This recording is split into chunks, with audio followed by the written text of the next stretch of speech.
ਇਹ Punjabi radio USA ਹੈ। ਮੈਂ ਕਮਲ ਦੁਸਾਂਝ ਸਾਂਝੀ ਸੱਤ ਪ੍ਰੋਗਰਾਮ ਲੈ ਕੇ ਹਾਜ਼ਰ ਹਾਂ। ਇਸ ਪ੍ਰੋਗਰਾਮ 'ਚ ਅਸੀਂ ਕੁਝ ਭਗਤੀ ਮਸਲਿਆਂ ਤੇ ਚਰਚਾ ਕਰਾਂਗੇ ਤੇ ਮੇਰੇ ਨਾਲ ਚਰਚਾ 'ਚ ਹਿੱਸਾ ਲੈ ਰਹੇ ਨੇ ਸੀਨੀਅਰ ਪੱਤਰਕਾਰ ਸੁਸ਼ੀਲ ਦੁਸਾਂਝ। ਸੁਸ਼ੀਲ ਦੁਸਾਂਝ ਜੀ, ਤੁਹਾਡਾ ਬਹੁਤ-ਬਹੁਤ ਸਵਾਗਤ ਹੈ। ਮਿਹਰਬਾਨੀ, ਬਹੁਤ ਸ਼ੁਕਰੀਆ ਜੀ। ਮੈਂ ਚੰਡੀਗੜ੍ਹ ਸਟੂਡੀਓ ਤੋਂ ਸੁਸ਼ੀਲ ਦੁਸਾਂਝ। ਜਿਵੇਂ ਕਮਲ ਦੁਸਾਂਝ ਹੋਰਾਂ ਨੇ ਜ਼ਿਕਰ ਕੀਤਾ ਹੈ ਕਿ ਕੁਝ ਮਸਲੇ ਨੇ ਜਿਨ੍ਹਾਂ ਤੇ ਸਾਨੂੰ ਫੌਰੀ ਤੌਰ ਤੇ ਗੱਲ ਕਰਨੀ ਚਾਹੀਦੀ ਹੈ। ਸਪੈਸ਼ਲੀ 26 ਜੂਨ ਜਦੋਂ ਦੇਸ਼ ਭਰ ਦੇ ਗਵਰਨਰ ਹਾਊਸ ਵੱਲ ਜਿਹੜੇ ਮਾਰਚ ਹੋਏ ਨੇ ਕਿਸਾਨਾਂ ਵੱਲੋਂ, ਤੇ ਚੰਡੀਗੜ੍ਹ ਦੇ ਵਿੱਚ ਹਰਿਆਣਾ ਤੇ ਪੰਜਾਬ ਦੇ ਕਿਸਾਨ ਵੱਡੀ ਤਾਦਾਦ 'ਚ ਪਹੁੰਚੇ, ਤੇ ਇਹਦੇ ਬਾਰੇ ਵੀ ਗੱਲ ਕਰਾਂਗੇ, ਕੁਝ ਹੋਰ ਗੱਲਾਂ ਵੀ ਕਰਾਂਗੇ। ਗੱਲਬਾਤ ਦੱਸਣਾ ਸ਼ੁਰੂ ਕਰਦੇ ਹਾਂ। ਕਮਲ ਦੁਸਾਂਝ ਜੀ। ਜੀ ਦੁਸਾਂਝ ਸਾਹਿਬ, ਜਿਵੇਂ ਤੁਸੀਂ ਕਿਹਾ ਕਿ ਅੱਜ 26 ਜੂਨ ਕਿਸਾਨਾਂ ਨੇ ਸੱਦਾ ਦਿੱਤਾ ਸੀ ਖੇਤੀ ਬਚਾਓ ਲੋਕਤੰਤਰ ਬਚਾਓ। ਇਸ ਤਹਿਤ ਸਾਰੇ ਥਾਂ ਤੇ ਵੱਡੇ ਪ੍ਰਦਰਸ਼ਨ ਹੋਏ ਨੇ, ਰਾਜਪਾਲਾਂ ਨੂੰ ਮੰਗ ਪੱਤਰ ਦਿੱਤੇ ਜਾਣੇ ਸੀ। ਤੇ ਤੁਸੀਂ ਆਪਣਾ ਕੀ ਆਬਜ਼ਰਵੇਸ਼ਨ ਰਹੀ ਹੈ ਅੱਜ ਸਾਰੀਆਂ ਥਾਵਾਂ ਤੇ ਕਿਸਾਨਾਂ ਦਾ ਜਿਹੜਾ ਪ੍ਰਦਰਸ਼ਨ ਸੀ ਕਿਸ ਰੂਪ 'ਚ ਰਿਹਾ? ਦੇਖੋ, ਗੱਲ ਇਹ ਆ ਕਿ ਜਿਹੜਾ ਇਹ ਸਲੋਗਨ ਹੈ ਨਾ ਜੀ, ਖੇਤੀ ਬਚਾਓ ਲੋਕਤੰਤਰ ਬਚਾਓ ਜੀ, ਇਹ ਆਪਣੇ ਆਪ ਦੇ ਬੜਾ ਇੰਪੋਰਟੈਂਟ ਹੈ ਜੀ। ਇੱਕ ਸਵਾਲ ਪੈਦਾ ਹੁੰਦਾ ਇਹਦੇ ਤੋਂ ਵੀ ਕੀ ਖੇਤੀ ਬਚਣ ਦੇ ਨਾਲ ਹੀ ਲੋਕਤੰਤਰ ਬਚੇਗਾ ਜੀ? ਤਾਂ ਸਵਾਲ ਦਾ ਜਵਾਬ ਇਹ ਹੈ ਕਿ ਅਸਲ 'ਚ ਖੇਤੀ ਦਾ ਮਤਲਬ ਇਕੱਲਾ ਕਿਸਾਨ ਨਹੀਂ ਹੈ ਜੀ। ਖੇਤੀ ਦੇ ਨਾਲ ਸਮੁੱਚਾ ਜਿਹੜਾ ਮੁਲਕ ਹੈ ਜਾਂ ਸਮੁੱਚੇ ਮੁਲਕ ਦੇ ਜਿਹੜੇ ਲੋਕ ਨੇ ਉਹ ਜੁੜੇ ਹੋਏ ਨੇ। ਤੇ ਜੇ ਖੇਤੀ ਬਚੇਗੀ, ਕਿਸਾਨ ਬਚੇਗਾ, ਤਾਂ ਲਾਜ਼ਮੀ ਤੌਰ ਦੇ ਉੱਤੇ ਲੋਕ ਬਚਣਗੇ। ਲੋਕ ਬਚਣਗੇ, ਲੋਕ ਰਹਿਣਗੇ ਤਾਂ ਲੋਕਤੰਤਰ ਬਚੇਗਾ। ਜਿਸ ਤਰੀਕੇ ਦੇ ਨਾਲ ਸਾਰੀਆਂ ਚੀਜ਼ਾਂ ਜਿਹੜੀਆਂ ਡਿਜ਼ਾਈਨ ਕੀਤੀਆਂ ਗਈਆਂ ਨੇ ਭਾਰਤ ਦੀ ਸਰਕਾਰ ਨੇ, ਜਿਵੇਂ ਸਟੈਪ ਲਗਾਤਾਰ ਜਿਹੜੇ ਚੁੱਕੇ ਨੇ, ਤੇ ਇਸ ਪਿੱਚ ਦੇ ਉੱਤੇ ਗੱਲ ਆ ਕੇ ਖੜੀ ਹੋ ਗਈ ਹੈ ਕਿ 3 ਖੇਤੀ ਕਾਨੂੰਨ ਲਿਆਂਦੇ ਗਏ। ਤੇ ਉਹ ਜਿਹੜੇ ਖੇਤੀ ਕਾਨੂੰਨ ਹੈ ਸਿੱਧੇ ਤੌਰ ਦੇ ਉੱਤੇ ਜਿਹੜੀ ਐਗਰੀਕਲਚਰ ਹੈ, ਸਾਡੀ ਜਿਹੜੀ ਰੀੜ੍ਹ ਦੀ ਹੱਡੀ ਹੈ ਭਾਰਤ ਦੀ, ਉਸ ਐਗਰੀਕਲਚਰ ਨੂੰ ਤਬਾਹ ਕਰਨ ਦਾ ਇੱਕ ਕਿਸਮ ਦਾ ਫਰਮਾਨ ਹੈ। ਤੇ ਇਸ ਕਰਕੇ ਜੇ ਉਹ 3 ਖੇਤੀ ਕਾਨੂੰਨ ਰੱਦ ਹੋਣਗੇ ਤਾਂ ਲਾਜ਼ਮੀ ਤੌਰ ਦੇ ਉੱਤੇ ਖੇਤੀ ਬਚੇਗੀ, ਕਿਸਾਨ ਬਚਣਗੇ, ਖਪਤਕਾਰ ਬਚੇਗਾ। ਹਰ ਆਮ ਬੰਦੇ ਦੀ ਲੜਾਈ ਹੈ, ਜਿਵੇਂ ਆਪਾਂ ਕਹਿੰਦੇ ਹਾਂ। ਬਿਲਕੁਲ ਆਮ ਬੰਦੇ ਦੀ। ਇਸੇ ਕਰਕੇ ਮੈਂ ਕਹਿ ਰਿਹਾ ਕਿ ਆਮ ਬੰਦਾ ਵੀ ਤਾਂ ਹੀ ਬਚੇਗਾ।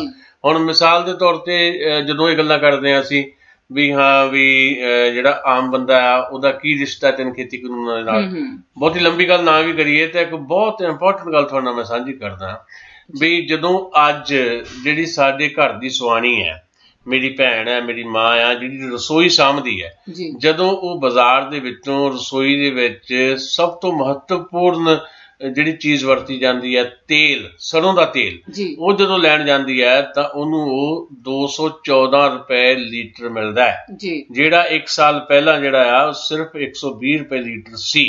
ਇਹਦਾ ਮਤਲਬ ਹੈ ਕਿ ਹਾਲੇ 3 ਖੇਤੀ ਕਾਨੂੰਨ ਲਾਗੂ ਨਹੀਂ ਹੋਏ, ਹਾਲੇ ਓਪਨ ਮਾਰਕੀਟ ਜਿਹੜੀ ਆ ਉਹ ਬਣੀ ਨਹੀਂ, ਹਾਲੇ ਕੰਟਰੈਕਟ ਫਾਰਮਿੰਗ ਸ਼ੁਰੂ ਨਹੀਂ ਹੋਈ, ਕਿਉਂਕਿ 3 ਖੇਤੀ ਕਾਨੂੰਨ ਲਾਗੂ ਕਰਨ ਦੇ ਉੱਤੇ ਰੋਕ ਹੈ ਇੱਕ ਕਿਸਮ ਦੀ, ਵੀ ਕਿਸਾਨਾਂ ਦਾ ਜਿਹੜਾ ਅੰਦੋਲਨ ਹੈ ਉਹਨੇ ਉੱਤੇ ਇੱਕ ਕਿਸਮ ਦੀ ਰੋਕ ਲਾਈ ਹੋਈ ਹੈ, ਤੇ ਕਿਸੇ ਸਰਕਾਰ ਦੀ ਹਿੰਮਤ ਨਹੀਂ ਹੈ ਕਿ ਕਾਨੂੰਨ ਹਾਲ ਫਿਲਹਾਲ ਉਹ ਲਾਗੂ ਕਰ ਸਕੇ।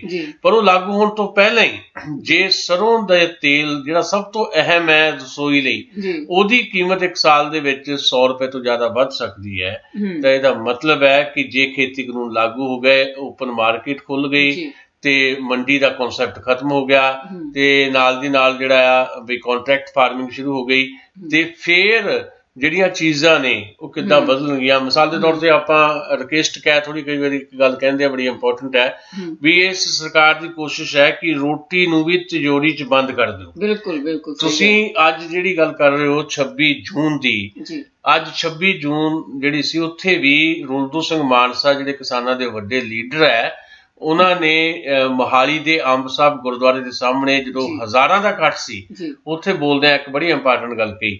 ਉਹਨਾਂ ਨੇ ਕਿਹਾ ਵੀ ਜਿਹੜੀ ਰਕੇਸ਼ ਟਕੈਤ ਕਹਿੰਦੇ ਆ ਵੀ ਰੋਟੀ ਤਿਜੋਰੀ 'ਚ ਬੰਦ ਹੋ ਜਾਣੀ ਹੈ, ਇਹ ਸਾਨੂੰ ਪਤਾ ਲੱਗ ਗਿਆ ਸਰੋਂ ਦੇ ਤੇਲ ਦੀਆਂ ਕੀਮਤਾਂ ਦੇ ਨਾਲ।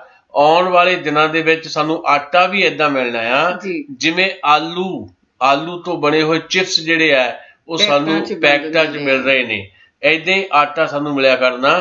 ਤੇ ਫਿਰ ਆਟੇ ਦੀ ਕੀਮਤ ਕੀ ਹੋਏਗੀ ਇਹਦਾ ਅਸੀਂ ਅੰਦਾਜ਼ਾ ਵੀ ਨਹੀਂ ਕਰ ਸਕਦੇ।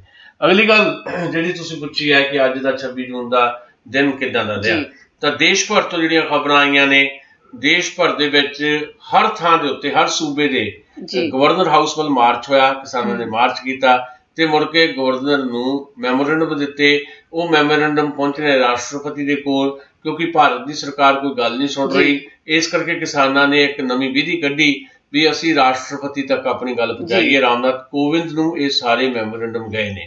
ਅੱਜ ਤਾਂ ਚੰਡੀਗੜ੍ਹ ਬਹੁਤ ਜ਼ਿਆਦਾ ਸੁਣਨ ਨੂੰ ਦੇਖਣ ਨੂੰ ਮਿਲਿਆ। ਜਦੋਂ ਅਸੀਂ ਉੱਥੇ ਗਏ ਹਾਂ ਤਾਂ ਬਹੁਤ ਵੱਡੀ ਤਾਦਾਦ 'ਚ ਜਿਹੜੇ ਲੋਕ ਪਹੁੰਚੇ ਹੋਏ ਸੀ, ਆਗੂ ਵੀ ਬਹੁਤ ਆਏ ਹੋਏ ਸੀ ਉੱਥੇ। ਅਸੀਂ ਅੱਜ ਪੰਜਾਬੀ ਰੇਡੀਓ USA ਵੱਲੋਂ ਉੱਥੇ ਸ਼ਿਰਕਤ ਕੀਤੀ ਹੈ, ਕਮਲ ਦੋਸਾਂਝ ਹੋਰਾਂ ਨੇ ਵੀ ਤੇ ਮੈਂ ਵੀ। ਤੇ ਜਿਹੜਾ ਇੱਕ ਪ੍ਰੋਗਰਾਮ ਉਲੀਕਿਆ ਗਿਆ ਸੀ, ਅਸੀਂ ਸਾਰੇ ਦੇਸ਼ ਦੀ ਤਾਂ ਗੱਲ ਦੱਸੀ ਹੈ ਤੁਹਾਨੂੰ, ਪਰ ਜਦੋਂ ਅਸੀਂ ਹਰਿਆਣੇ ਤੇ ਪੰਜਾਬ ਦੀ ਗੱਲ ਕਰ ਰਹੇ ਹਾਂ, ਪ੍ਰੋਗਰਾਮ ਇਹ ਉਲੀਕਿਆ ਗਿਆ ਸੀ ਕਿਸਾਨਾਂ ਵੱਲੋਂ। ਕਿਸਾਨਾਂ ਦੀਆਂ ਜਥੇਬੰਦੀਆਂ ਦੀ ਸਾਂਝੀ ਜਿਹੜੀ ਕਮੇਟੀ ਹੈ ਸੰਯੁਕਤ ਕਿਸਾਨ ਮੋਰਚੇ ਦੀ, ਉਹਨਾਂ ਨੇ ਇਹ ਪ੍ਰੋਗਰਾਮ ਉਲੀਕਿਆ ਸੀ ਕਿ 5000 ਦੇ ਕਰੀਬ ਕਿਸਾਨ ਇਕੱਠੇ ਹੋਣਗੇ। ਕੋਈ ਵੱਖਰਾ ਸੱਦਾ ਨਹੀਂ ਦਿੱਤਾ ਗਿਆ, ਪਰ 5000 ਦੀ ਜਿਹੜੀ ਇੱਕ ਤਵੱਕੋ ਕੀਤੀ ਸੀ ਕਿਸਾਨ ਲੀਡਰਸ਼ਿਪ ਨੇ, ਉਹ ਜਿਹੜੀ ਤਵੱਕੋ ਸੀ ਉਹ ਤੋਂ ਕਿਤੇ ਵੱਧ, ਕਈ ਗੁਣਾ ਜ਼ਿਆਦਾ ਇਕੱਠ ਸੀ। ਆਪ ਮੁਹਾਰੇ ਲੋਕ ਨਿਕਲੇ ਘਰਾਂ ਚੋਂ। 50,000 ਦੀ ਗਿਣਤੀ ਦੇਖੋ ਜੀ ਅੰਬ ਸਾਹਿਬ ਗੁਰਦੁਆਰੇ ਦੇ ਸਾਹਮਣੇ ਸੀ ਜੀ, ਤੇ 50,000 ਦੀ ਗਿਣਤੀ ਹਰਿਆਣੇ ਵਾਲੇ ਪਾਸੇ ਪੰਚਕੂਲਾ ਚ ਜਿਹੜਾ ਨਾਢਾ ਸਾਹਿਬ ਗੁਰਦੁਆਰਾ ਉੱਥੇ ਸੀ। ਉਧਰੋਂ 1:45 ਵਜੇ ਦੇ ਕਰੀਬ ਜਿਹੜੇ ਆ ਹਰਿਆਣੇ ਤੋਂ ਕਿਸਾਨ ਤੁਰੇ ਗੁਰਨਾਮ ਸਿੰਘ ਚੜੂਨੀ ਦੀ ਅਗਵਾਈ ਦੇ ਵਿੱਚ। ਇਧਰੋਂ ਅੰਬ ਸਾਹਿਬ ਗੁਰਦੁਆਰੇ ਤੋਂ 1 ਵਜੇ ਦੇ ਕਰੀਬ ਜਿਹੜੇ ਕਿਸਾਨ ਤੁਰੇ ਚੰਡੀਗੜ੍ਹ ਵੱਲ ਨੂੰ। ਬਲਵੀਰ ਸਿੰਘ ਰਾਜੇਵਾਲ, ਰੁਲਦੂ ਸਿੰਘ ਮਾਨਸਾ, ਸਤਨਾਮ ਸਿੰਘ ਅਜਨਾਲਾ, ਰਜਿੰਦਰ ਸਿੰਘ ਦੀਪ ਸਿੰਘ ਵਾਲਾ, ਮਨਜੀਤ ਸਿੰਘ ਧਨੇਰ ਤੇ ਪ੍ਰੇਮ ਸਿੰਘ ਭੰਗੂ ਐਡਵੋਕੇਟ, ਇਹਨਾਂ ਦੀ ਅਗਵਾਈ ਦੇ ਵਿੱਚ ਕਿਸਾਨ ਤੁਰੇ ਤੇ ਬੈਰੀਕੇਡ ਲੱਗੇ ਹੋਏ ਸੀ ਦੋਵੇਂ ਪਾਸੇ, ਹਰਿਆਣੇ ਵਾਲੇ ਪਾਸੇ ਵੀ ਤੇ ਬਹੁਤ ਵੱਡੀ ਬੈਰੀਕੇਡਿੰਗ ਸੀ ਤੇ ਪੰਜਾਬ ਵਾਲੇ ਪਾਸੇ ਵੀ। ਤੇ YPS ਚੌਕ ਜਿਹੜਾ ਆ ਪੰਜਾਬ ਵਾਲੇ ਪਾਸੇ, ਉੱਥੇ ਪੁਲਿਸ ਨੇ ਰੋਕਣ ਦੀ ਕੋਸ਼ਿਸ਼ ਕੀਤੀ। ਬਹੁਤ ਵੱਡੇ ਪੱਧਰ ਦੇ ਉੱਤੇ ਉਹਨਾਂ ਨੇ ਜਿਹੜਾ ਪਾਣੀ ਦੀਆਂ ਬਾਛੜਾਂ ਮਾਰੀਆਂ, ਹਲਕਾ ਲਾਠੀ ਚਾਰਜ ਵੀ ਕੀਤਾ, ਪਰ ਕਿਸਾਨਾਂ ਨੇ ਬੈਰੀਕੇਡ ਤੋੜੇ। ਤੇ ਅੱਗੇ ਕੌਣ ਲੱਗਾ? ਉਹ ਕਿਸਾਨ ਆਗੂ ਜਿਨ੍ਹਾਂ ਦਾ ਮੈਂ ਹੁਣੇ ਜ਼ਿਕਰ ਕੀਤਾ, ਜਿਹੜੇ ਬਜ਼ੁਰਗ ਆਗੂ। ਮਤਲਬ ਆਮ ਤੌਰ ਤੇ ਹੁੰਦਾ ਵੀ ਲੀਡਰ ਪਿੱਛੇ ਰਹਿੰਦੇ ਹੁੰਦੇ ਆ, ਲੋਕ ਅੱਗੇ ਜਾਂਦੇ ਆ। ਅੱਜ ਦੀ ਖੂਬਸੂਰਤੀ ਇਹ ਸੀ, ਚਾਹੇ ਹਰਿਆਣੇ ਵੱਲੋਂ ਗੁਰਨਾਮ ਸਿੰਘ ਚੜੂਨੀ ਦੀ ਅਗਵਾਈ ਸੀ, ਉੱਥੇ ਵੀ ਗੁਰਨਾਮ ਸਿੰਘ ਚੜੂਨੀ ਅੱਗੇ ਲੱਗੇ, ਇੱਧਰ ਬਲਵੀਰ ਸਿੰਘ ਰਾਜੇਵਾਲ ਤੇ ਬਾਕੀ ਜਿਹੜੇ ਕਿਸਾਨ ਆਗੂ ਉਹ ਅੱਗੇ ਲੱਗੇ, ਖੂੰਡੇ ਵਾਲਾ ਬਾਬਾ ਸਾਡਾ ਰੁਲਦੂ ਸਿੰਘ ਮਾਨਸਾ ਅੱਗੇ ਲੱਗਾ।